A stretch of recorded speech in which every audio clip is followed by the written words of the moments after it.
Pernahkah kita merenungi secara mendalam kenapa ketika kita sudah bersolat masih diancam? Demikian halnya saat berpuasa pun masih diancam. Bahkan datang kepada Allah dengan amalan menggunung sekalipun diancam dengan akan dihapusnya seluruh amalan kita. Bukankah itu sesuatu yang mengerikan?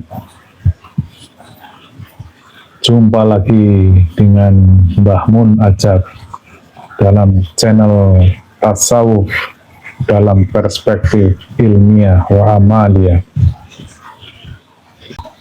Bahasan kali ini kami akan mengungkapkan sesuatu yang tidak menarik bagi kebanyakan umat, karena selama ini orang senang dengan sesuatu yang indah-indah, sesuatu yang positif, sesuatu yang menyenangkan, menggembirakan.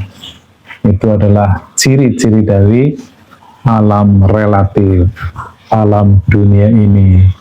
Itu adalah pola berpikir yang perspektif, yang sudut pandang. Jadi hidup selalu dalam dua kutub, antara kesenangan dan kesedihan, antara kejayaan dan kebangkrutan, antara yang bahagia dan menderita. Hidup yang berpasang-pasangan itulah yang namanya relatif. Ketika hidup kita dalam perspektif relatif, maka kita akan selalu terombang-ambing. Dan tujuan kita selalu hal-hal yang sifatnya positif. Itu pun menurut perspektif.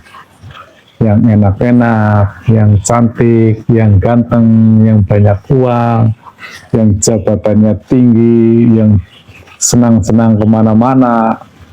Sementara yang miskin, susah, jelek, duit nggak ada, itu yang dihindari. Padahal hidup yang paling membahagiakan ketika kita berlepas dari kedua kutub tersebut. Kita berada dalam ordinat zero, ordinat 0,000.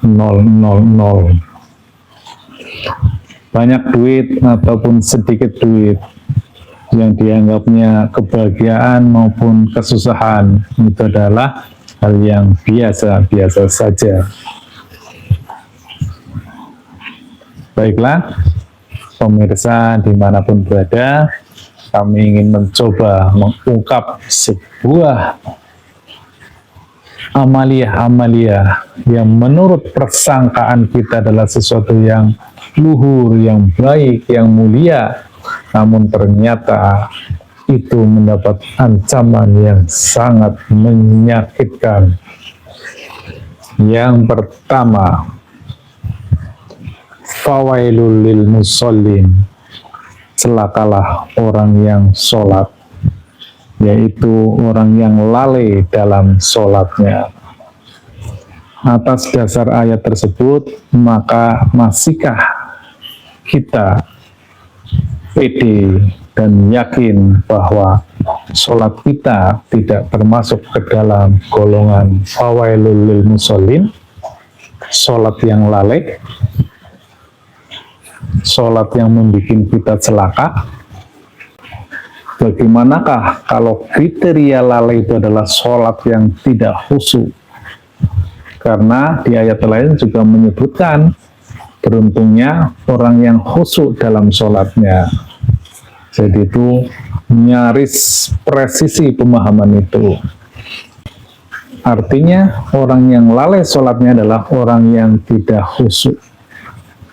Coba ini renungkan dalam-dalam. Baik, kita lanjut kepada ancaman berikutnya. Ini bersumber dari sebuah hadis yang artinya, banyak orang yang berpuasa tetapi tidak mendapatkan apa-apa dari puasanya kecuali lapar dan haus. Hadis riwayat Ahmad. Apakah itu bukan sesuatu hal yang mengerikan? Kita berpuasa sebulan penuh di bulan Ramadan, belum lagi ditambah puasa Senin Kamis, puasa 3 hari di tiap bulannya, dan seterusnya. Tetapi ternyata puasa kita tidak mendapatkan apa-apa. Apakah itu bukan sesuatu hal yang mengerikan? Bagaimana kalau ternyata puasa yang diterima adalah sebagaimana puasa yang dikriteriakan oleh Imam Al-Ghazali sebagaimana kitab Ihya Al-Ulumuddin, puasanya orang yang khusus, lil khusus, yakni tidak hanya menahan lapar dan haus, tetapi berpuasa dari berpikir yang buruk, berpuasa dari prasangka yang buruk, apalagi perbuatan yang buruk. Jadi yang puasa tidak hanya naluriahnya saja, tetapi akal kita berpuasa, emosional kita juga berpuasa. Apakah itu bukan sesuatu hal yang mengerikan? Ini patut menjadi renungan kita bersama.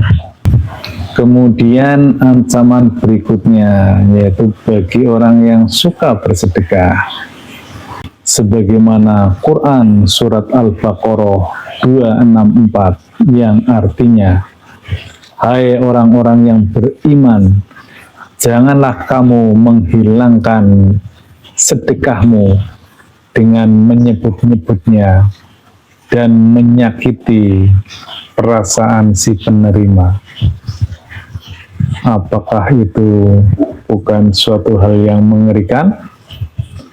Bahkan di ayat lain, yaitu Quran Surat An-Nisa 38 menyebutkan yang artinya, dan mereka menginfakkan hartanya untuk dipamerkan kepada manusia, dan mereka tidak beriman kepada Allah dan hari akhir. Ini sangat jelas bagaimana kalau kita sering dipertontonkan oleh sebuah acara bagi-bagi sedekah, berinfak, kemudian dipertontonkan di halayak ramai, apakah tidak takut dengan ancaman ayat tersebut? Masih kita lanjutkan. Ini bagi orang yang sangat berharap dengan pahala baca Al-Quran, yang setiap huruf menghasilkan 10 kebaikan. Alif Lam Mim pun dihitung 3 huruf, yaitu dari hadis Ad-Darimi, yang artinya banyak orang yang membaca Al-Quran, namun Al-Quran melaknat mereka. Artinya bisa jadi kita hanya sekedar membaca, tetapi kita tidak melaksanakannya. Apalagi kalau sifatnya dimensional. Ya zahirnya yang melaksanakan, ya sekaligus juga rohaniahnya. Apakah ini bukan sesuatu yang menakutkan? Ternyata hampir di setiap ibadah kita itu selalu ada ancamannya. Di samping reward berupa pahala, ternyata ancamannya juga melekat padanya.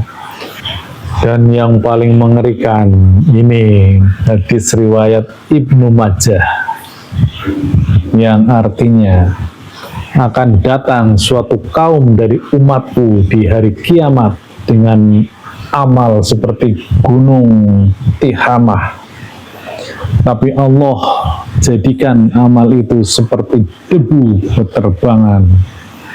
Kemudian sahabat bertanya, siapa mereka ya Rasulullah? Nabi menjawab, mereka adalah orang yang sholat, puasa, dan beramal, tetapi jika sendirian mereka melanggar batas Allah. Ini sungguh mengerikan. Jadi beramalnya terlihat, ketika sendirian ternyata baru ketahuan siapa dirinya. Saya kira hadis ini patut untuk menjadi perenungan kita bersama.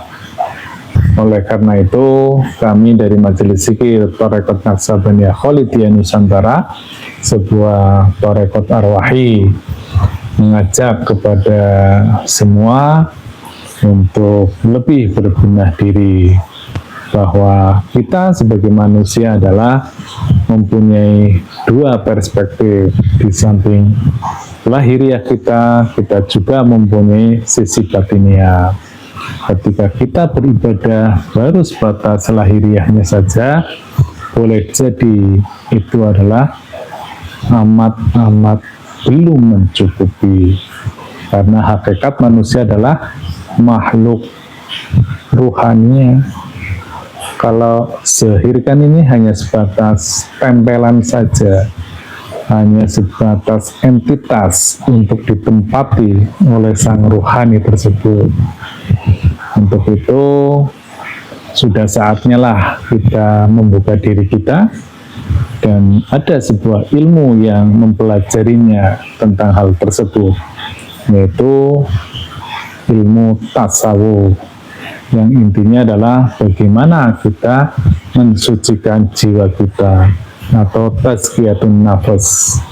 Itu adalah pemahaman umumnya, karena untuk mencapai pada hal yang paling esensial, itu kita harus melakukan aktivasi ruhani.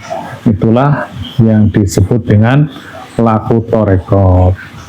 Tujuan utama dari laku torekot yaitu agar ruhani kita bersambung kepada Allah Subhanahu wa Ta'ala melalui tali ruhani atau tali wasilah. Demikian, semoga ini bisa menambah wawasan kita, pemahaman kita, melengkapi yang sudah kita peroleh saat ini. Semoga ini mencerahkan. Saya akhiri. Billahi anta maksudi wa ridho kamatlubi. Wassalamualaikum warahmatullahi wabarakatuh.